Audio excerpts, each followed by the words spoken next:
بسم الله الرحمن الرحیم. سلامونه، نیکې هیلې او احترامات مې ومنئ. الله دې وکړي چې روغ او جوړ به یو د صحت جامې به مو پر تن وي.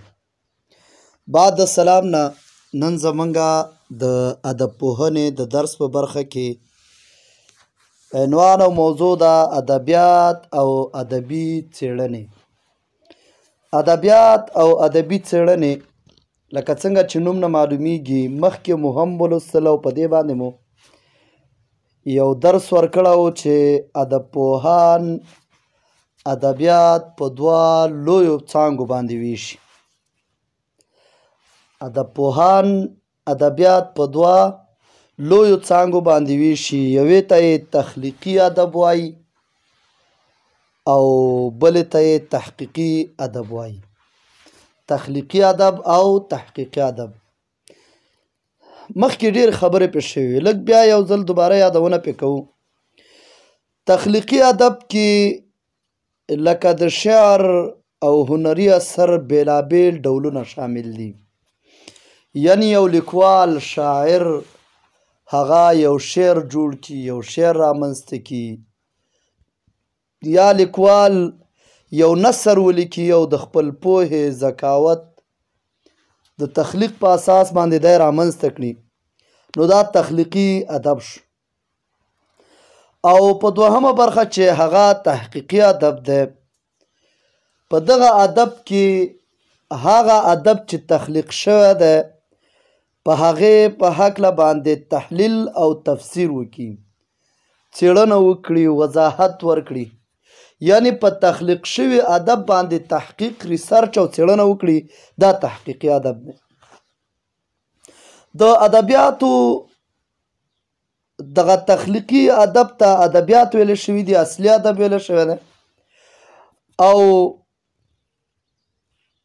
ادبي تحقیقي ادب ته بیا ادبي څېړنه یا ادبي مطالعات ویلی شوي دي. دې ترمنځ ځینې اوږده بحث او کړکېچ ته ضرورت دی. یعنې که یو خواته دواړه یو د بل سره نږدې اړیکې لري، خو مګر بیا هم د بېلوالي او د بېلتون ترمنځ یې داسې نښې او نښانې لیدل کېږي چې دواړه سره جدا او ثابت رامنځته کېدلی شي. یعنې دواړه سره جدا ثابتېدلی شي. د دواړو ترمنځ یو ډېر لوی توپیر دا ده چې ادبیات خپله تخلیقي جنبه لري، تخلیقي اړخ لري، او ادیب یې رامنځته کوي، یو ایجادګر یې رامنځته کوي.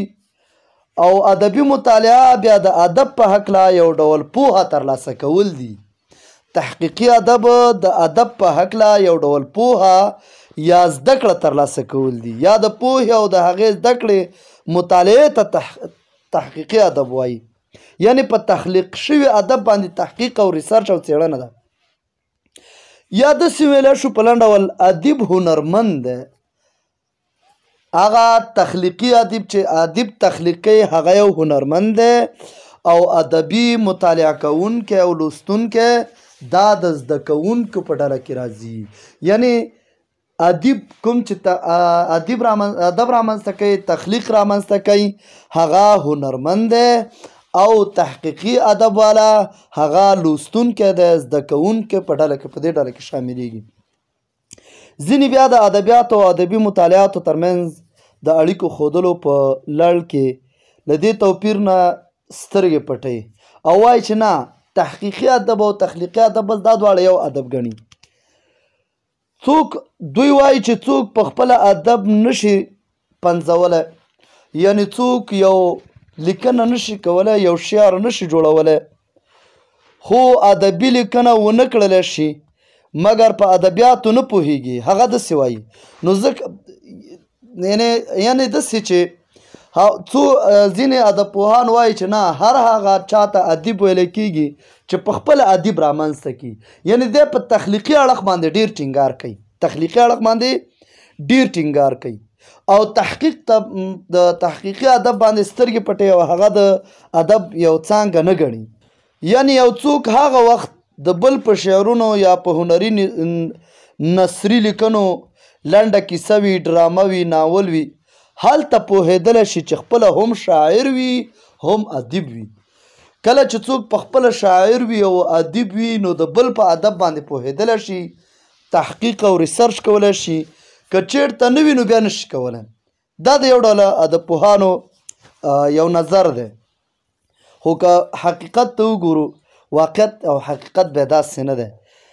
مثال په ډول موږ داسې ډېر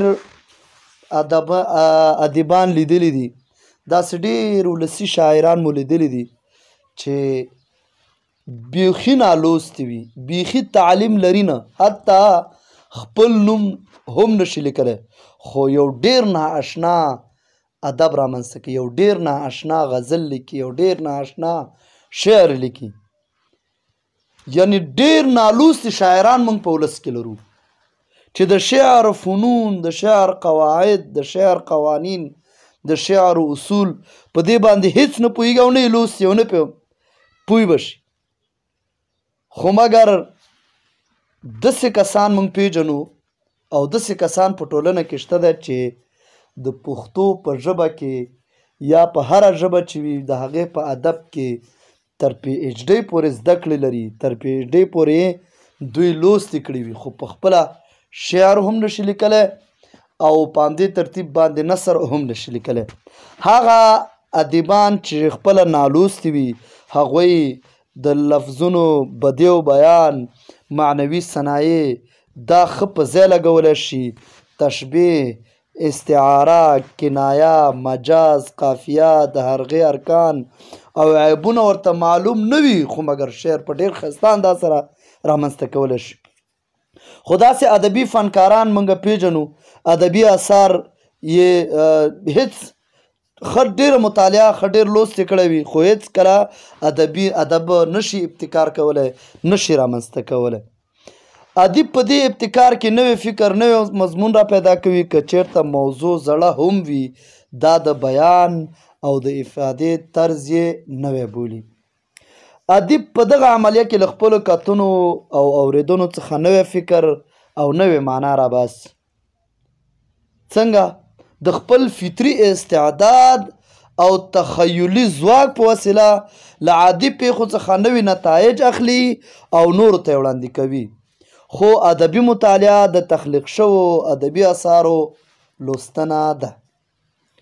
څېړونکی هغه وخت یا څېړونکی هغه څوک دی چې د نورو لخوا تخلیق شوي اثار د خپلې پوهې او بصیرت په رڼا کې هغې ته تحلیل ورکوي، تفسیر ورکوي، تشریح ورکوي، ارزیابي کوي، ارزښت، اهمیت او ادبي مقام یې ټاکي، نورو ته یې ښېګڼه معلوموي، ښېګڼه یې ښایي.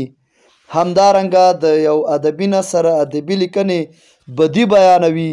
که چېرته کومې نیمګړتیاوې پکې وي هغه نیمګړتیاوې بیانوي.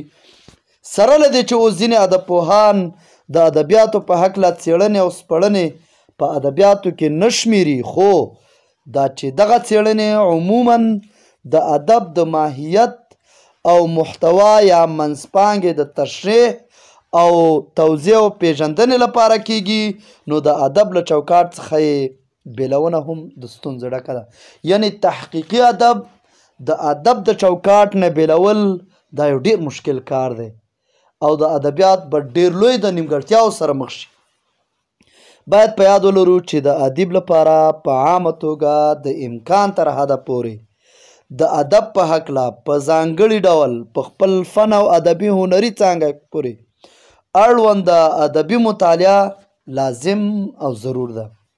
ځکه چې که پرته له ادبي مطالعې فن سمه او مناسبه وده نشي کولی. د توجه څخه مو ډېره مننه. اوس ما شریف الله عارفي ته اجازت راکوئ. د الله په امان.